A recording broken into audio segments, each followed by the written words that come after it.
want you to hold me. ప్రియమైనటువంటి దేవుని యొక్క సంఘమునకు ప్రత్యేకించి ఇక్కడ కూడుకున్నటువంటి యవన బిడ్డలకు తెలియజేసినటువంటి విషయం, సత్యవాక్యం మన జీవితంలో చాలా సార్థకం చేస్తుంది. సత్యవాక్యానికి కట్టుబడి ఉండవలసిన బాధ్యత ఈనాటి క్రైస్తవుకు ఆనాటి క్రైస్తవ్యం నుండి, అనగా ఆది సంఘము ఏ బోధనైతే అనుభవించిందో, ఆది సంఘము ఏ బోధ మీద అయితే మనసు పెట్టి ఉందో, ఆది సంఘము ఏ యొక్క సత్య బోధను వారి యొక్క విశ్వాస పరిధిలోకి తీసుకుని వచ్చారు, ఆ యొక్క బోధ పట్ల మనం శ్రద్ధ కలిగిన వారమై, శ్రద్ధను అనుభవించిన వారమై, శ్రద్ధను పొందుకున్న వారు, శ్రద్ధను కలిగి ఉన్న వారమై, శ్రద్ధ కలిగిన ఆత్మబోధ ఆరోగ్యానికి అది చాలా శ్రేయస్కరమైనది. సో ఈ రోజు క్రైస్తవ్యంలో అనారోగ్యం చోటు చేసుకుంది. క్రైస్తవ్యంలో చీడ పురుగులు, హానికరమైన పురుగు జాతి ఏదైతే క్రైస్తవ్యం అనేటువంటి తోటలోకి వచ్చిందో, ఇవి పంటను తినివేస్తున్నాయి. ఈ యొక్క కాపుకు వచ్చిన పంటను సత్యవాక్యము నుండి అంటే జారిపోతున్నటువంటి జీవితాలు ఈ రోజున సత్యవాక్యం నుండి వెడలిపోతున్నాయి. అనగా చెడిపోయినటువంటి ఆ యొక్క ఫలాలు సహితము వాటికి ఉన్నటువంటి ఆ చెడి బుద్ధిని, అజ్ఞాన పరిస్థితిని ఈ రోజు ప్రక్కవారు కూడా అంటించి వారిని కూడాను విశ్వాస భ్రష్టత్వంలోకి తీసుకుని వెళుతుంది. బైబిల్ గ్రంథాన్ని చదివేటప్పుడు సరైన దృశ్యాన్ని కలిగి చదవాలి. మొట్టమొదటిగా బైబిల్ యొక్క దేవుడు, ఆ పరలోకపు తండ్రి యొక్క స్థితి ఏంటి, ఆయన యొక్క ప్రణాళిక ఏంటి, ఆయన ఉద్దేశం ఏంటో తెలుసుకోవాలి. సో ఆయన తెలుసుకున్న తర్వాత, ఆయన గురించి అవగాహన అయిన తర్వాత, ఆయన యొక్క సృష్టిలో ఆది సంభూతుడైనటువంటి ప్రభువైన యేసుక్రీస్తు కొరకు కాస్త జ్ఞానము కలిగినటువంటి రీతిలో క్రీస్తుని కలిగిన వారమై క్రీస్తు యొక్క అన్వేషణలోను ఇంకనూ లోతైనటువంటి జీవితంలోకి వెళ్ళాలి. అది కాక ఆ తదుపరి నెక్స్ట్ మనం గ్రహించవలసింది సంఘ క్షమాభివృద్ధి ఏ విధముగా అవుతుంది, పరిశుద్ధాత్ముడి యొక్క సహకారంతో అవుతుంది. సో ఇక్కడ తండ్రి యొక్క ప్రణాళిక ఏమై ఉన్నదో అని ఆలోచనకు వచ్చినప్పుడు మొట్టమొదటిగా మనకు అర్థమైనటువంటి విషయం ఏంటంటే, తండ్రి అనగా ఒక్కడే, దేవుడు ఒక్కడే, దేవుడు ఒక్కడే. నాతో సమానుడు ఎవరు, నా లాంటి వారెవరు, నాకు ముందు గాని నాకు తరువాత గాని ఎవరు, దైవపుత్రులో ఎవరైనా ఉన్నారా, నాతో సమానుడు ఉన్నారా, అనగా ఆయన కన్న బిడ్డలైనటువంటి ఆ పరలోక సమూహంలో అందులో ప్రథముడు ప్రభువైన యేసుక్రీస్తు వారు మొదటి వారు, ఆది సంభూతుడు.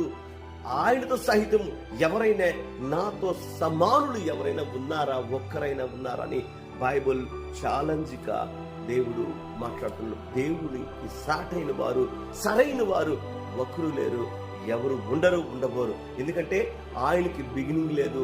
ఆయన అంటే బిగినింగ్ అనగా ఆయన అసలు ఆయనకి జన్మ లేదు, జన్మించేవాడు దేవుడు కాదు, జన్మము కలిగేవాడు దేవుడు కాదు. అది ఎప్పుడైతే ఈ విషయం నేర్చుకున్నామో నెక్స్ట్ నేర్చుకోవాల్సినటువంటి పాఠ్యాంశము, సో అపవాది ఏంటి, ఆ పాపం ఏమిటి, చీకటి ఏమిటి, దానికి ఉన్న ప్రతాపం ఏంటి, ప్రభావం ఏంటి, ఎక్కడ పుట్టింది, ఎక్కడికి వచ్చింది, ఎందుకు వచ్చింది, ఎలా వచ్చింది అనే విషయాల్ని బైబిల్ పాఠ్యాంశంలో నేర్చుకున్నప్పుడు సద్బుద్ధి కలిగి, సద్భక్తి కలిగి, సత్య బోధను, సంఘ సంక్షేమము కొరకు, సంగ్రమం కొరకు వాటిని అనుసరిస్తూ, అనుభవిస్తూ, జ్ఞానంతో వివరించే శక్తి సామర్థ్యాలని పరిశుద్ధాత్ముడు మనకి బోధిస్తాడు, అనుగ్రహిస్తాడు. వాటి ప్రకారం మనం వెళ్ళటానికి మనకి సత్యవాక్యం ఎంతకైనా సహకరిస్తుంది. సో సత్యవాక్యం అనే విషయం వెళ్ళినప్పుడు గడిచినటువంటి సబ్జెక్ట్ ఏంటంటే దేవుడు ఎవరు అని మాటను ప్రస్తావన చేసినప్పుడు, దేవుడు ఎవరై ఉన్నారు అనగా ఇప్పుడు డైరెక్ట్ క్వశ్చన్కి వెళ్ళిపోతే, ఆ క్వశ్చన్కి ఉన్నటువంటి ఆన్సర్కి వెళ్ళిపోతే దేవుడు ముగ్గురుగా ప్రస్తావన అవుతుంది. ప్రస్తుతానికి ఈ యూట్యూబ్లో సక్కెర్లు కొడుతున్నటువంటి మాటల యొక్క ప్రభంజనాలు ఏమిటంటే ముగ్గురు దేవుళ్ళు, ట్రినిటీ అనేటువంటి పదము ఈ రోజు ఎక్కువగా వినబడుతుంది. ట్రినిటీ, త్రిత్వమైన దేవుడు అని. అసలు బైబిల్ త్రిత్వం అనేటువంటి మాటను ప్రస్తావన చేయలేదు. బైబిల్లో ఎక్కడ కూడా త్రిత్వమార్ ట్రినిటీ ఆ వర్డే మెన్షన్ చేయలేదు. ఆదిమ అపోస్తలులు ఆ మాటలో వారు ఫుల్ క్లారిటీ ఉన్నారు. లేక ఆది సంఘానికి స్పష్టంగా ఇచ్చేవారు దేవుడు ఎవరో, ఏంటో, పరిస్థితులు ఏంటో అని. ఒకవేళ వారు యేసుక్రీస్తు వారిని దేవుడిగానే పరిగణిస్తే తప్పనిసరిగా క్లారిటీతో ఇచ్చేవారు. మీకు ఒక ఉదాహరణగా తెలియజేస్తాను, ఎందుకంటే మీకు అందరికీ వింటున్నటువంటి సహోదరులకి తెలిసిన విషయమేనే. ప్రభు అయినటువంటి యేసుక్రీస్తు తదుపరి నెక్స్ట్ మనం చూస్తున్నాము ఫిలిప్. ఒకసారి చూస్తే ఫిలిప్ ఒక నపుంసకుడికి బాప్తిసం ఇస్తాడు. అక్కడ ఉన్నటువంటి సబ్జెక్ట్ లో ఆ యొక్క పాఠ్యాంశంలో నపుంసకుడు ఆయన యెరూషలేము దేవాలయంకి వచ్చి ఆరాధించాలన్న అవసరం తర్వాత ఆయన యెషయా గ్రంథంలో ఉన్నటువంటి మాట తీసి చదువుతూ ఉండగా ఆ సమయంలో సబ్జెక్ట్ అంతా మీకు తెలుసు. ఫిలిప్ వచ్చి సువార్త ప్రకటిస్తాడు. ఆత్మవశుడు వచ్చి సువార్త ప్రకటించిన తర్వాత ఆ నపుంసకుడు ఒప్పుకున్న సత్యం ఏంటో తెలుసండి. ఏమని ఒప్పుకుంటున్నావు అడిగితే, యేసుక్రీస్తు దేవుని కుమారుని ఒప్పుకుంటున్నాను, నేను నమ్ముతున్నాను, బాప్తిసం అని అడుగుతాడు. సో ఒక నపుంసకుడికి ఉన్న జ్ఞానం కూడాను ఈ రోజు దేవుని సేవ చేస్తున్నామని చెప్పుకెళ్తున్నటువంటి పాస్టర్స్ కి లేక ప్రీచర్స్ కి లేక ఎవెంజలిస్టులకి లేక బోధకులకి లేక ఇంకా ఉన్నటువంటి జ్ఞానవంతులైనటువంటి ఆత్మ సంబంధమైన విషయాలు ప్రపంచానికి ప్రకటిస్తున్నాం. బిషప్లుగా మేము ఉంటున్నాము, లేకపోతే ప్రొఫెట్స్ గా ఉంటున్నాము, లేక మేము సంఘ పెద్దలుగా జీవిస్తున్నాము, మేము చాలా పెద్ద పాస్టర్లు అని చెప్పుకునే వారికి ఈ యొక్క జ్ఞానం లేకుండా పోతుంది. సో ఏమని నువ్వు బాప్తిసం తీసుకోవాలి? సో ఏమని బాప్తిసం తీసుకుంటావు? అక్కడ నీ ఫెయిత్ స్టాబిల్ అవుతుంది కదా, నీ ఫెయిత్ ఎస్టాబ్లిష్ అవుతుంది, స్టేబుల్ గా ఉంటుంది. ఫెయిత్ ఏంటి అక్కడ ఫ్యూమ్ అవ్వాల్సింది, స్థాపించబడవలసింది, లేక దృఢంగా ఉండవలసింది అంటే ఈ రోజు ప్రత్యేకించి యవన కుటుంబాలు, యవన బిడ్డలు సత్యాన్ని మోసుకు వెళ్తున్నటువంటి ఆ యొక్క భారమైన కాడిని మోసుకు వెళ్తున్నటువంటి ప్రతి ఒక్కరూ నేర్చుకోవాల్సిన విషయం ఏంటంటే, అక్కడ బాప్తిసం తీసుకునేటప్పుడు ఆయన అంటున్న మాట, ఆ నపుంసకుడు అంటున్న మాట, యేసుక్రీస్తు వారిని నా రక్షకుడిగానే కాదు నా యొక్క అనుభవంలోనికి, అంటే ఇక్కడ ఆ నపుంసకుడు మాట్లాడుతున్న మాటల్లో ఆయన నేను దేవుని కుమారుడిని ఎరిగి బాప్తిసం తీసుకుంటున్నాను, దేవుని కుమారుడిని ఒప్పుకుంటున్నాను. సో ఈరోజు యేసు క్రీస్తు నామములో జీవిస్తున్నటువంటి అనేక మంది ఏమని దేవుని సేవకులారా మీరు మీ కుటుంబాలకు బాప్తిసం ఇస్తున్నారు? సో మన ఫోర్ ఫాదర్సే కదా మన విశ్వాస పరిధికి వారు నాంది పలుకుతున్నారు. ఆది సంఘము ఏ విధముగా వారు ఆత్మ సంబంధమైన విషయాలను విన్నారు, అపోస్తలులు ఏ బోధన చేశారు, వారు వేసే పునాది ఏంటి? ద మెయిన్ కార్నర్ స్టోన్, ఆ యొక్క మెయిన్ కార్నర్ స్టోన్ ప్రభు అయిన యేసుక్రీస్తు వారు కదా. ఆ యేసుక్రీస్తు వారు పునాది మీదే సంఘము కట్టబడ్డది కదా. సంఘము కట్టబడ్డది ఆయన అపోస్తలులు వేసినటువంటి తర్వాత ఒక్కొక్క ఈ రోజు సంఘం ప్రపంచం అంతటా కూడాను ఈ సంఘ నిర్మాణం జరిగింది. సో ఇందులో పాలవలసిన అయితే యేసుక్రీస్తు యొక్క ఉనికి ఏంటి, మన ప్రభు అయిన మన రక్షకుడైనటువంటి యేసుక్రీస్తు వారి యొక్క ఉనికి ఏంటి? అసలు ఈ విషయానికి వెళ్ళినప్పుడు మనకు మొట్టమొదటిగా ఎక్కడ నుండి వస్తున్నారు? గడిచినటువంటి సబ్జెక్ట్ మరలా నేను క్యారీ చేసుకుని వస్తున్నాను. సో ఫస్ట్ సెషన్ కి ఇది లింక్. ఫస్ట్ మీరు ఒకవేళ వినకపోతే ఫస్ట్ సెషన్ దయచేసి వెంటనే ప్రయత్నం చేయండి. తదుపరి నేను కూడా ఇక్కడ తెలియజేస్తున్నాను, మీరు ఎవరైనా బ్యాడ్ కామెంట్స్ పెట్టడానికి ప్రయత్నం చేయకండి. సో కొంతమంది వారికి ఉన్నటువంటి జ్ఞానాన్ని బట్టి, వారికి ఉన్న పరిస్థితిని బట్టి కామెంట్ ఇచ్చే ముందు ఒకసారి ఆలోచించి కామెంట్ ఇవ్వు. సో వాక్యాన్ని చదివి కామెంట్ ఇవ్వు, వాక్యం యొక్క ఉద్దేశం కామెంట్ ఇవ్వు. వేరే విధాలుగా మీకున్నటువంటి విశ్వాస పరిధిని బట్టి మాత్రం దయచేసి కామెంట్ ఇవ్వకు. ఇది సత్యమా అసత్యం అనేది ఇంకా నేను పూర్తయినటువంటి సమాధానం ఇవ్వట్లేదు. గడిచినటువంటి ఆ యొక్క సబ్జెక్ట్ లో మొదటి సెషన్ లో నేను ఇచ్చినటువంటిది వాక్యముకి, తర్వాత ఇంగ్లీష్ లో వర్డ్ కాస్త చూసుకోమని నేను చెప్పాను. దానికి ఉన్నటువంటి అర్థమేంటో. So word is not a vacuum అనే మాట. వర్డ్ అంటే వాక్యం కాదు, మాట. సో మాట కాదా ద వర్డ్ అనేది మీరు ట్రాన్స్లేషన్ చేసుకోండి, గూగుల్ చేసుకోండి, సెర్చ్ ఇంజిన్ లో చేసుకోండి, లేకపోతే మీకు ఇంకా ఉన్నటువంటి ఏవైనా డిక్షనరీ ఉంటే చూసుకోండి. సో సెంటెన్స్ అంటే వాట్ ఈస్ ద సెంటెన్స్ అంటే వాక్యం అంటే ఏంటి? The sentence is the group of words which makes complete sense. So sentence is the group of words, కొన్ని పదాల యొక్క కొన్ని మాటల యొక్క సముదాయమే కదా సెంటెన్స్. సో ద సెంటెన్స్ అనే తెలుగు బైబిల్కి వస్తే వాక్యం గాను. వాక్యం అంటే కొన్ని పదాలు కలిపితే సెంటెన్స్ అవుతుంది. ఎవరో బ్రదర్ కామెంట్ ఇచ్చారు, ఆయన కొరకు మాట్లాడుతున్నాను. ఐఎమ్ రియల్లీ సారీ బ్రదర్, నేను ఆ విధమైనటువంటి ఆన్సర్ కాస్త అందుకే చెప్పాను. మీరు ఎవరైనా ఏమైనా తెలుసుకోవాలనుకుంటే డైరెక్ట్ నాకు కాల్ చేయండి, మాట్లాడదాం తప్పనిసరి. కానీ యూట్యూబ్ లో మీరిచ్చే కామెంట్ మీ ఆత్మీయ జీవితానికి మంచిదిగా అనిపిస్తే మీరు ప్రతిదానికి లెక్కప్ చెప్పాలి. మీరు ఆడే ప్రతి మాటకు లెక్కప్ చెప్పాలి.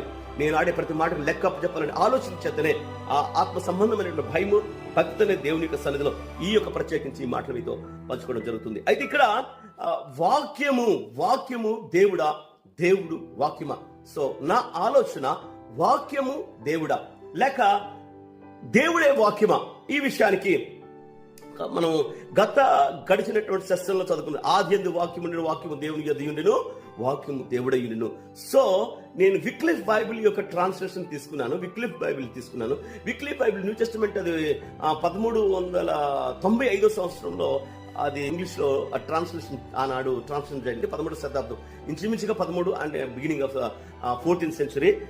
సో నేనేం మాట్లాడుతున్నట్టే, విక్లిఫ్ గారు ఏ విధంగా చేశారంటే, so in the beginning was the word was with God was the word అని చేశారు. God was the word. So దేవుడే ఆ వాక్యమై ఉన్నారు అంటే వాక్యమైంది. సో దేవుడు అంటే మూలము. నా ఆలోచన ఏంటంటే సమస్త వాటికి మూలము దేవుడు.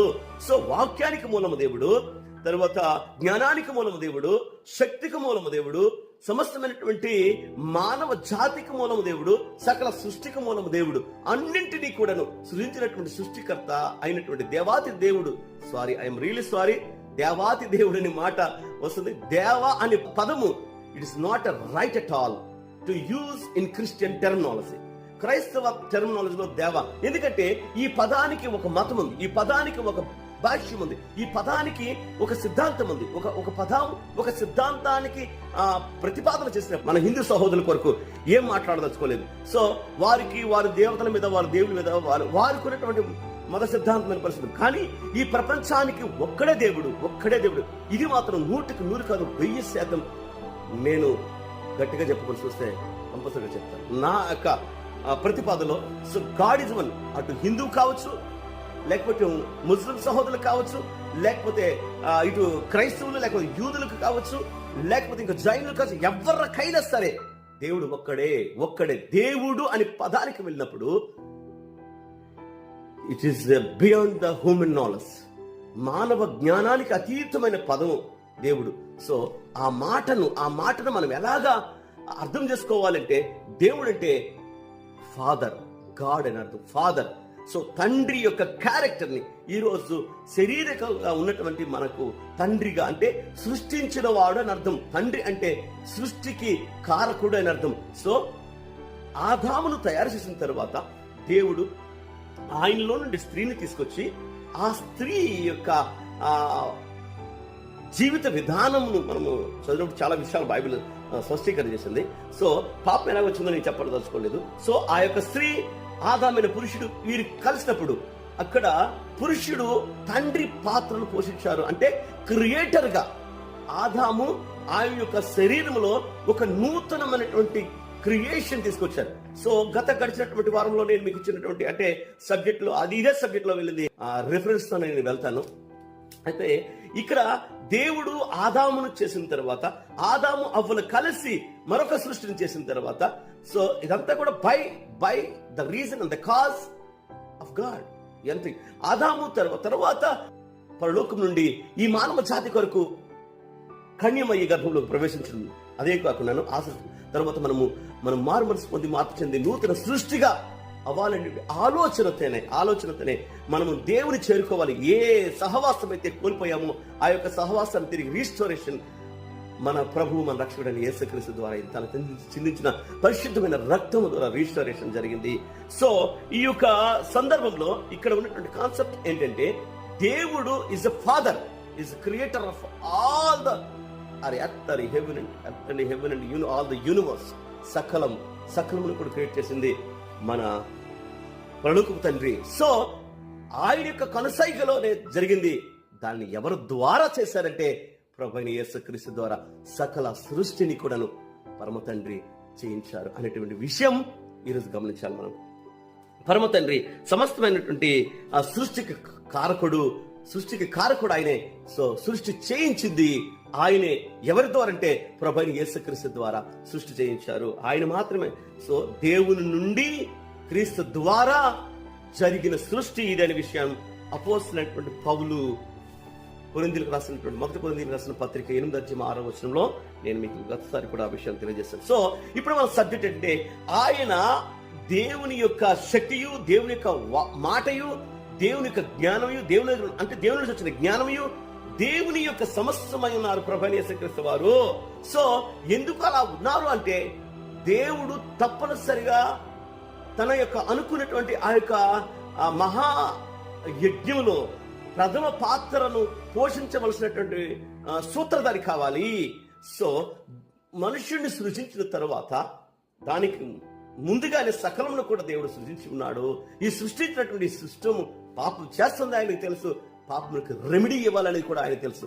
సో ఆయన చేసిన, ఆయన ద్వారా యేసుక్రీస్తు వారు సమస్తము చేసిన, సో ఈ యొక్క సృష్టి, ఎందుకంటే మొదట చీకటి ఉంది. ఈ సబ్జెక్ట్ నేను చెప్పాలనుకుంటే తప్పనిసరిగా చెప్తాను. పాపం ఎప్పుడు వచ్చింది, ఎలా వచ్చింది, ఆ పాపానికి ఉన్న ప్రాముఖ్యత ఏంటి అనే విషయాన్ని మరొక సెషన్ తప్పనిసరిగా, ఈ సెషన్స్ అన్ని అయిన తర్వాత నేను నెక్స్ట్ సెషన్స్ అవే తీసుకుంటాను, ఈ విషయాలు పంచుకోవడం జరుగుతుంది.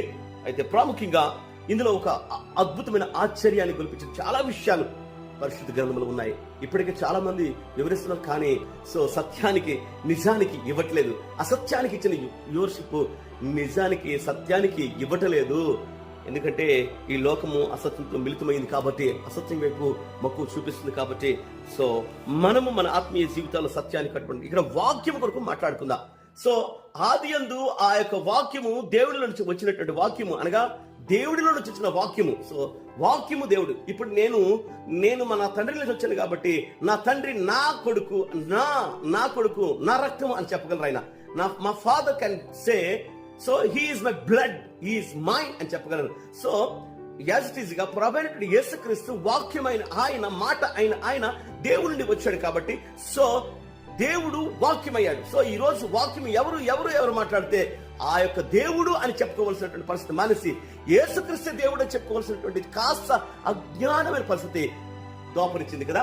సో మరొకసారి మీ కొరకు తెలియజేస్తాను. సో దేవుడు ఎవరు అని చెప్పుకోవాల్సి వస్తే ఆయన నుంచి వచ్చినటువంటి వాక్యమైన యేసుక్రీస్తు వారిని దేవుడిగా చెప్తున్నాం. ఎందుకంటే కానీ యేసుక్రీస్తు వారు దేవుడి నుండి వచ్చాడు. వాక్యము ఎక్కడి నుంచి వచ్చిందంటే దేవుడి నుంచి వచ్చింది. వాక్యము దేవుడు కాదు, దేవుడు వాక్యము, దేవుడే వాక్యము. నేను నాన్న కాదు, మా నాన్న నుండి నేను వచ్చాను. నాన్న వేరు, నేను వేరు. ఆయన నుండి వచ్చినప్పటికీ నేను నాన్న కాదు, మా నాన్నకి నాన్నని నేను కాలేను, నాన్నతో నేను ఈక్వల్ కాలేను. నేను దేనికైనా నాన్నగా అవ్వగలను. తర్వాత పరిస్థితులు అంటే యేసుక్రీస్తు వారు నాన్న ఆయన సహోదరుడిగా పిలువబడ్డాడు, అంటే స్నేహితుడిగా పిలువబడ్డాడు.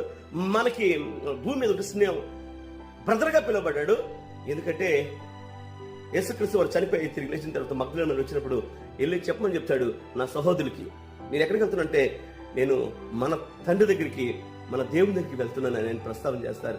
సో యేసుక్రీస్తు కూడా నువ్వు తండ్రి, ఆయన యేసుక్రీస్తుకి దేవుడు, ఆయన యేసుక్రీస్తుకే కాదయ్యా, ఈ సకల సృష్టికే దేవుడు ఆయన. ఆయన మనం మర్చిపోయినట్లు ఈ రోజు ప్రీచర్స్, ఈ రోజు పాస్టర్స్, ఈ రోజు బోధకులు అట్టి రీతిలో బోధిస్తున్నారు. సంఘాల్లో బల్లల గుద్ది మాట్లాడుతున్న వారు నేను చెప్తే సత్యం అని అనుకోని భ్రమలో ఉండి సత్యాన్ని అసత్యముగా బోధిస్తున్నటువంటి వారిది తప్పు.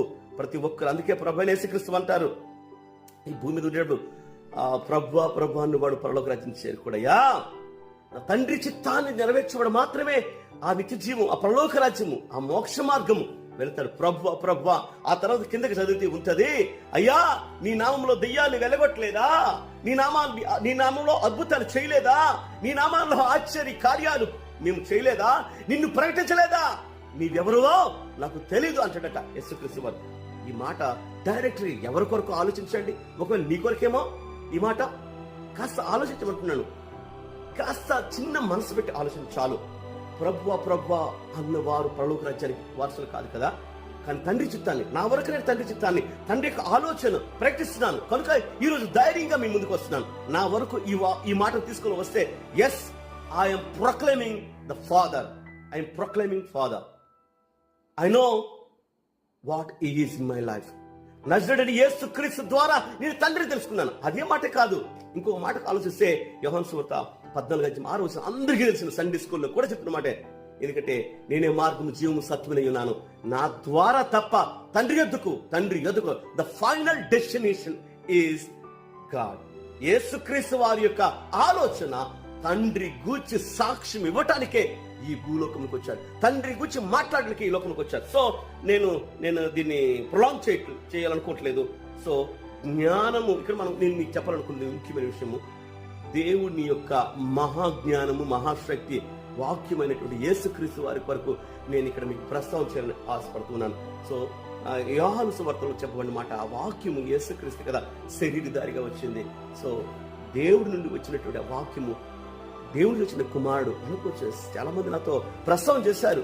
సో ఆ దేవుడి నుంచి వచ్చిన వాడు దేవుడే అవుతాడు కదా. దేవుడి నుంచి వచ్చింది ఒక యేసుక్రీస్తే కాదు బ్రదర్, యేసుక్రీస్తు ఒక్కరే కాదు బ్రదర్, నీవు నేను కూడా ఈరోజు దేవుడి నుంచి వచ్చాం. మీకు మాట చెప్పాలి. ఈ ఒక్క మాట చెప్పిన తర్వాత నేను సబ్జెక్ట్లోకి వెళ్తాను.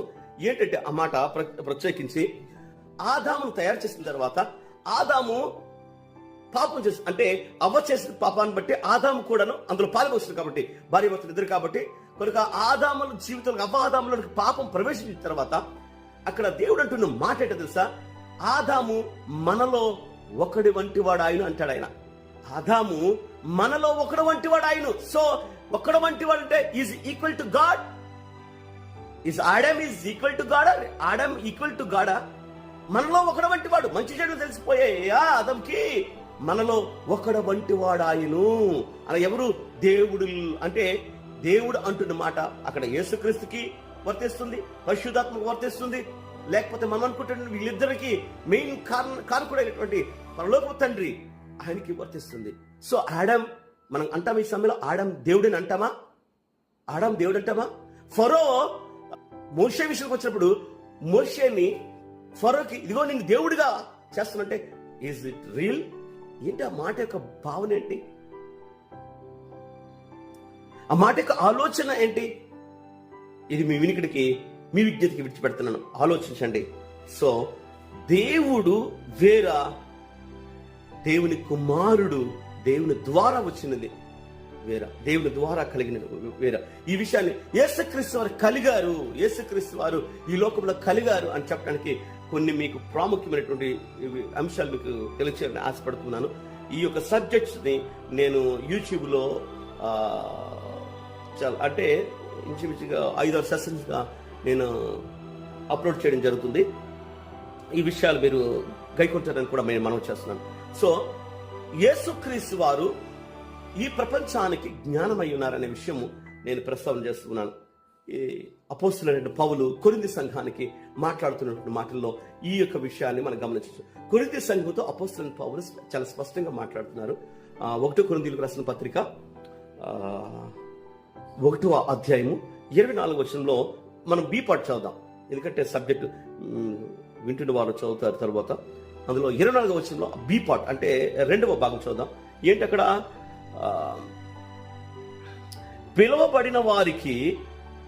పిలవబడిన వారికి క్రీస్తు దేవుని శక్తియును దేవుని జ్ఞానమునై ఉన్నాడు. పిలవబడిన వారికి ప్రభువైన యేసుక్రీస్తు వారు దేవుని యొక్క శక్తియు దేవుని శక్తియును దేవుడైనటువంటి మన పరలోకపు తండ్రి యొక్క జ్ఞానమునై ఈ లోకమునకు ఉన్నారు. ఎవరైతే పిలువబడ్డారో వారందరికీ కూడాను మన ప్రభువైన యేసుక్రీస్తు వారు ఏమై ఉన్నారు అని ఆలోచనకు వస్తే, దేవుని యొక్క శక్తియు దేవుని జ్ఞానమయు, దేవుని శక్తి దేవుని జ్ఞానమై ఈరోజు కొరింథీ సంఘానికి చెప్పబడినటువంటి మాట. సో ఇక్కడ రీజన్ కి వెళ్తే కొరింథీ సంఘానికి ఎందుకు చెప్పాలి? సో ఒక విషయం మీకు ఎవరైనా చెప్పారట, నానా జాగ్రత్తగా వెళ్ళరా అని ఎవరైనా తండ్రి ఒక కుమారుడు చెప్తే దానికి అర్థం ఏంటంటే వాడిలో జాగ్రత్త తక్కువైందని అర్థం. కనుక బాధ్యతగా, తండ్రి యొక్క బాధ్యతగా చెప్పవలసిన పరిస్థితి వచ్చింది కాబట్టి చెప్పాలి. అంటే మరి కాస్త ఒకవేళ జాగ్రత్తగా ఉన్నా మరి కాస్త జాగ్రత్తగా ఉంటాడని ఆలోచన. సో యాజ్ ఇట్ ఈస్ అపోస్తలుడైన పౌలు ఇక్కడ సంఘం మీద ఒక బాధ్యతను స్వీకరించాడు కాబట్టి కొరింథీ సంఘం కోసం మాట్లాడినప్పుడు కొరింథీ మిళితమైన సంఘం. ఎందుకంటే కొరింథీ పట్టణము it is a business city. So అక్కడ బిజినెస్ జరుగుతున్నది. ఆనాటి ప్రపంచ దేశాల్లో అనేక మంది కొరింథీ పట్టణం వచ్చేవారు. కొరింథీ పట్టణం వచ్చి వర్తక వాణిజ్యాలు చేసేవారు, బిజినెస్ జరిగేది అక్కడ. సో ఆయా ప్రాంతముల వారు, ఆయా పట్టణాల వారు, ఆయా దేశాల వారు కొరింథీ పట్టణం వచ్చినప్పుడు కొరింథీలో ఉన్నటువంటి దేవుని యొక్క సంఘంలోనికి వాక్యం వినడానికి వెళ్ళేవారు. సో వీరు అందరూ వెళ్ళి సంఘము వారి యొక్క ప్రవర్తన బట్టి, వారి యొక్క ఆ వ్యవస్థ పరిస్థితిని బట్టి సంఘం పొల్యూట్ అయింది, చాలా వరకు పొల్యూట్ అయింది. కనుక ఎక్కువ మనం ఇంకెక్కడ చూడము. అన్య భాషలో ఈ యొక్క ఉద్దేశం ఎక్కడ చూస్తామంటే కొరింథీ సంఘంలో చూస్తాం. కొరింథీ సంఘంలోనే ఈ పరిస్థితి ఉంది. సో ఈ యొక్క అన్య భాషల యొక్క ప్రభావం కొరింథీలో, ఎందుకంటే రకరకాలు వచ్చేవారు అక్కడ, నానా ప్రదేశాల నుంచి వచ్చి అందరూ కూడాను వారి భాష మాట్లాడితే బయటకు వినబెట్టినప్పుడు ఒక కొత్త రకమైన భాష వినబడింది. సో ఈ కొత్త భాష కొత్తగా వచ్చిన వాళ్ళు ఏంటంటే ఇదొక కొత్త భాష, ఇలా మాట్లాడాలి అనేటువంటి అవగాహన ఆనాటి ప్రజలకు వెళ్ళారు. ఇలాగా రకరకాలుగా భిన్నాభిప్రాయాలు, ఆత్మ సంబంధమైన భిన్నాభిప్రాయాలు ఆయా సంఘాల్లో, అనగా కొరింథీ సంఘంలో ముఖ్యంగా వచ్చింది. సో ఆ కొరింథీ సంఘానికి బోధించవలసిన బాధ్యత అపోస్తలుడైనటువంటి పౌలుకి ఉంది. సో పౌలు గారు ఆ సమయంలో ఈ లేఖ రాస్తున్నారు. దేవుని శక్తి అంటే మీరు తెలుసుకోండి, దేవుని యొక్క జ్ఞానం అంటే తెలుసుకోండి. దేవుని జ్ఞానం చాలా, దేవుని జ్ఞానం ఎవరంటే యేసుక్రీస్తు వారే అక్షర సత్యంగా దేవుని యొక్క జ్ఞానమై ఉన్నారు. యేసుక్రీస్తు వారే అక్షర సత్యంగా దేవుని యొక్క బలమై ఉన్నారు. సో ఈ లోకంలో కన్యమరియ గర్భంలో యేసుక్రీస్తు వారు జన్మించారంటే దేవుని యొక్క శక్తి జన్మించిందని, దేవుని యొక్క జ్ఞానం జన్మించిందని, దేవుని యొక్క వాక్యము జన్మించిందని, దేవుని యొక్క బలము జన్మించిందనే విషయం ప్రపంచానికి అర్థం కావాలనే ఆలోచనతో అపోస్తలుడైనటువంటి పౌలు అక్కడ ఉన్నటువంటి కొరింథీ సంఘానికి మాట్లాడుతున్నారు. ఈనాటి కాల పరిస్థితుల్లో కూడాను సంఘాల్లో దేవుని యొక్క శక్తి, నిజమైన శక్తి కరువవుతుంది, నిజమైన జ్ఞానం కొదువవుతుంది. కనుక కొదువ అవుతున్న కారణం చేత సంఘము భ్రష్టత్వం బట్టి అజ్ఞాన పరిస్థితిలో ఈ లోకము సంఘంలోకి వచ్చేసింది. లోకము సంఘంలోకి వచ్చేసి సంఘము లోకము మిక్స్ అయిపోయింది. It is became a mixer. So ఈ రోజున సంఘాల్లో భిన్నాభిప్రాయాలు, భిన్న బోధలు, మత శాఖలు ఏర్పడ్డాయి. ఈ మత శాఖలు, భిన్న బోధలు, భిన్నాభిప్రాయాల వలన నేను గొప్ప, నేను గొప్ప, నేను గొప్ప అని మాట్లాడుకుంటున్నారు. కానీ దైవత్వంలో ఉన్న గొప్పతనాన్ని ప్రకటించాలని ఒక బాధ్యత నా సహోదరుడికి కూడా అంతగా లేకపోతుంది. సహోదరుడు గమనించలేకపోతున్నాడు. మన సహోదరులు ఎందుకు ఈ యొక్క విజ్ఞానపరమైనటువంటి విషయాన్ని అర్థం చేసుకోలేకపోతున్నారు అంటే, ఒక మతానికి కట్టుబడి ఉండినట్లు ఒక సిద్ధాంతానికి కట్టుబడి ఉండిపోయారు ఈ రోజు క్రైస్తవ్యం. సో మొదట ఆ శతాబ్దంలో చిన్న భిన్నం అవుతున్న సమయాల్లో ఈ రోమ్ ప్రభుత్వం ఏం చేసింది తెలుసండి? ఈ రోమ్ ప్రభుత్వము చేసినటువంటి ఒక మహా భయంకరమైన ప్రక్షాళన అనుకోవచ్చు. వీళ్ళు ఏం చేశారంటే, ఆనాటి క్రైస్తవ జనాంగాన్ని ఎప్పుడైతే హింసించారో, సో నీరో నుండి క్రైస్తవులు హింసించబడ్డారు. అంటే అంతకు ముందు కూడా హింసించబడ్డారు, కానీ ఈ నీరో దానికి మూల కారకుడయ్యాడు. సో చర్చ్ అంటే ఇస్రాయేల్లో ఉన్నటువంటి మందిరం కూల్చే 770లో మందిరం కూలిపోయిన తర్వాత జరిగినటువంటి ఆ సంఘటన, ఇది వేరే సబ్జెక్ట్, తప్పనిసరిగా ఈ సబ్జెక్ట్ మీకు చెప్పాలి, చాలా ప్రాముఖ్యం. ఎందుకంటే ఈ యొక్క సబ్జెక్ట్ కి 70 వీక్స్ కి దానియేలు గ్రంథంలో ఉన్న 70 వారాలకు లింక్ ఉంది. ఇది నేను తెలియజేస్తాను. అయితే ఇక్కడ జరిగిన విషయం ఏంటంటే, ఆనాడు క్రైస్తవ జనాంగము అధికమైపోతున్నారు. శ్రమ జరిగితే అంటే మనకు తెలిసిన విషయమేని, క్రైస్తవులు నిద్రిస్తున్న సింహాలు, వారిని ఎవరు లేపరు. సో ఈ యొక్క క్రైస్తవ జనాంగము అభివృద్ధి, విశ్వాసంలో వేల కొలదిగా, లక్షల కొలదిగా వస్తున్న సమయంలో రోమ్ ప్రభుత్వం యొక్క జనాభా, వారు నమ్మిన మత విశ్వాసంలో చాలా వరకు తగ్గిపోయింది. సో అలాంటప్పుడు ఏం చేస్తారంటే, ఈ రోమ్ ప్రభుత్వము క్రిస్టియానిటీని స్వీకరించి క్రైస్తవ్యాన్ని ప్రకటించి, సో అటు మతము అటు రాజకీయం కలిసి, మతము ప్లస్ రాజకీయం కలిసి ప్రపంచాన్ని, అంటే వేలాలి, ఆనాటి దేశాన్ని ఏలి రాజ్యాన్ని చేపట్టుకునే ఆలోచనతో ఒక కుచితమైనటువంటి ఆలోచనతో రోమ్ ప్రభుత్వం చేపట్టినటువంటి ఆ యొక్క పన్నాగంలో క్రైస్తవులు బలైపోయారు. ఆనాటి క్రైస్తవులు బలైపోయారు. సత్యము బహుశా మగ్గిపోయిన కారణం చేత ఆది సంఘము, ఆనాటి క్రైస్తవులు, విడబడినటువంటి క్రైస్తవులు, అంటే అపోస్తలులు లేని సమయంలో, అపోస్తలులు వారి యొక్క చరిత్ర ముగిసిపోయిన తర్వాత ఆది సంఘం యొక్క దుర్బల స్థితి చాలా దారుణమైంది. ఆ యొక్క పరిస్థితి తప్పనిసరిగా దాని కొరకు కూడా ఒకరోజు మాట్లాడవలసి వస్తుంది. మాట్లాడతారు కూడాను, మీరు కూడా గమనించాలి, గైకొనాలి. అయితే ఇక్కడ ఉన్నటువంటి కొంతమంది ఆల్రెడీగా ఈ విషయాలు విన్నారు. తప్పనిసరిగా మీరు కూడా ఇంకా విని ఇందులో ఆత్మ సంబంధమైన విషయాలు మనం గ్రహించవలసినటువంటి బాధ్యత, అవసరం మనకి ఎంతైనా ఉంది. దినదినము మన ఆత్మ సంబంధమైన విషయాల్లో ఎదుగుదల మనకు కావాలి. అయితే ఎందుకు ఈ మాట నేను తెలియజేస్తున్నంటే, అటు మతాధికారము ఇటు రాజకీయ అధికారం ఏకమయ్యి ఈ రోమన్ ప్రభుత్వం, రోమన్ కెథోలిజం ఇల్లోకి వచ్చింది. ఈ కెథోలిజం ఏం చేసిందంటే, బైబిల్ డాక్యుమెంటరీని హైడ్ చేసేసింది, సత్యాన్ని దాచేసిన తర్వాత అసత్యమైనటువంటి ప్రొపగండ, దీన్నే ప్రొపగండ అంటాం. ఈ ప్రొపగండ వచ్చింది. ఈ ప్రొపగండ, బైబిల్ యొక్క ప్రొపగండ అసలు ప్రపంచం ఈ రోజు కూడా ఎందుకంటే ఇలాగా రకరకాలైనటువంటి మన హిందూ సహోదరుడు కరుణాకరు, లేకపోతే ఇంకొన్నటువంటి సహోదరులు లాంటి అనేక మంది ఉన్నారు కదా, అటువంటి వారికి ఎక్కడ ఉనికిపట్టు వచ్చిందంటే, ఈ యొక్క భయంకరమైనటువంటి విశ్లేషణ, సత్యాన్ని దాచేసినటువంటి ఈ యొక్క రోమనిజం రోమనిజంలో ఉన్న మతాధికారం కలిగినటువంటి రోమన్ క్యాథోలిక్ ఇజం నుండి సత్యము బయటకు రావడానికి చాలా పోరాటాలు జరిగాయి. అనేకమైన పోరాటాలు జరిగాయి ప్రొటెస్టంటిజం రావడానికి. జరిగినప్పటికీ ఎప్పటికీ కూడా న్యాయం అంటే జాన్ విక్లిఫ్, జాన్ హెస్, ఇంకా ఉన్నటువంటి బృందం, ఆత్మీయ బృందం అనేక మంది చేపట్టినట్టు ఆ యొక్క పని తీరు ఇంకా కంప్లీట్ కాలేదు. ఎందుకు కంప్లీట్ కాలేదంటే వీళ్ళలోకి సంఘములోనికి లోకం వచ్చేసింది. లోకములోనికి సంఘము, సంఘములోనికి లోకము రెండు కూడా మిక్స్ అయిపోయాయి. సో పొరపాటు ఆల్రెడీగా బీజం అక్కడ మళ్ళా పడిపోయింది. రెండోసారి అపోస్తలులు వెళ్ళిపోయిన తర్వాత బీజం పడిపోయింది. కనుక ఆ యొక్క బీజం పోవాలనుకుంటే ఈ రోజు నీలాంటి నాలాంటి చేపట్టాలి. రీస్టోరేషన్ జరగాలి, సంఘ పునరుద్ధరణ జరగాలి. లక్షల కొద్ది సంఘాలను, లక్షల కొద్ది విశ్వాసం ఉన్నటువంటి పాస్టర్లారా, బోధకులారా, సత్యాన్ని ప్రకటించడానికి నడుము కట్టండి. లక్షల విశ్వాసాలు సంపాదించి లక్షల కోట్ల రూపాయలు బ్యాంక్ బ్యాలెన్స్ గా వేసుకోవడము దైవత్వం కాదు. అపోస్తుడికి ఒక్క రూపాయి ఏ బ్యాంక్ లో లేదు, ఎవరి దగ్గర లేదు, ఒక్క రూపాయి దాచుకోలేదు, ఒక్క రూపాయిని వెనకంజి వేసుకోలేదు. 2 దుస్తులు, ఒక కర్ర చేతిలో ఉన్నది దేవుని యొక్క మాట. అంత తప్పించి హృదయంలో దేవుని మాట తప్పించి మరి ఎక్కడికి వెళ్ళదు. కానీ ఈ రోజున మనకు అన్ని ఉన్నాయి. ఉండడంలో తప్పు లేదు, ఉండాలి, ఉండి తీరాలి. ఎందుకంటే ప్రపంచం అప్పటిలాగా లేదు కాబట్టి. కానీ నీ ఉనికిని నువ్వు చాటుకోవటానికి వాటితో సహితము సత్య బోధ అవసరతయా, సత్య బోధ అవసరత. ఒక సహోదరుడు అంటున్నాడు, అయ్యా బీపీ టాబ్లెట్ వేసుకోండి అంటున్నాడు. తమ్ముడా, బీపీ టాబ్లెట్ వేసుకోవటానికి వేసుకొనిస్తున్నారా ఈ రోజు క్రైస్తవ జనాంగము, మత శాఖలు కలిగినటువంటి ఈ క్రైస్తవ బోధకులు? వేదన లేదా నీకు? దేవుని యొక్క సంఘం పాడైపోతుంది. ఆత్మ బోధను తప్పిపోతున్నారే, సత్య బోధను తప్పిపోతున్నారే. ఒకే వాక్యానికి మనం వెళ్దాము. సత్యవాక్యం ఏమైందో, సత్యవాక్యంలో ఉన్నటువంటి మాటలు ఏమై ఉన్నాయో అంటే నీకొక్కడికే బైబిల్ తెలుసా? ఇంకున్న వారికి ఎవరికి తెలియదా బైబిల్? నువ్వు ఒక్కడే చదివావా బైబిల్? ఇంకెవరు చదవలేదా? నాయనా, బైబిల్ చెప్తుంది సాతాను కూడాను దేవుడు ఒక్కడే అంటుందట, అపవాది కూడా దేవుడు ఒక్కడే అంటుంది. ప్రయోజనం ఏముంది? ఒక్క దేవుడు అంటూ ముగ్గురిని చూపిస్తున్నారు కదా. సో వాక్యమైనటువంటి ఆయన దేవుడి నుండి వచ్చాడు కదా. అసలు ఎలా వచ్చాడు ఏంటి అనేది బైబిల్కి వెళ్తే ఆయన మహా అద్భుతమైనటువంటి ఈ యొక్క సృష్టిలో ఆయన పాత్ర ఏమై ఉందో బైబిల్ మనం చూద్దాం. ఈ సమయంలో చాలా ప్రాముఖ్యమైన విషయాలు మనకు అర్థమవుతున్నాయి. సామెతల గ్రంథము 9వ అధ్యాయం 1వ వచనం చదువుకుందాం. సామెతల గ్రంథము 9వ అధ్యాయం 1వ వచనం. జ్ఞానము నివాసము కట్టుకుని దానికి 7 స్తంభములు చెక్కున్నది. జ్ఞానము నివాసం కట్టుకుని 7 స్తంభాలు. సో ఇక్కడ జ్ఞానం ఏంటి? మీకు ఇక్కడ చదువుకునేటువంటి పాఠ్యాంశంలో ముందుగా మీకు తెలియజేశాను. అపోస్తులైనటువంటి పౌలు కొరింథీ సంఘంకు మాట్లాడుతున్నారు. యేసుక్రీస్తు వారంట దేవుని శక్తియు దేవుని జ్ఞానమై ఉన్నారు. సో యేసుక్రీస్తు వారు దేవుని శక్తి, దేవుని జ్ఞానం అన్న.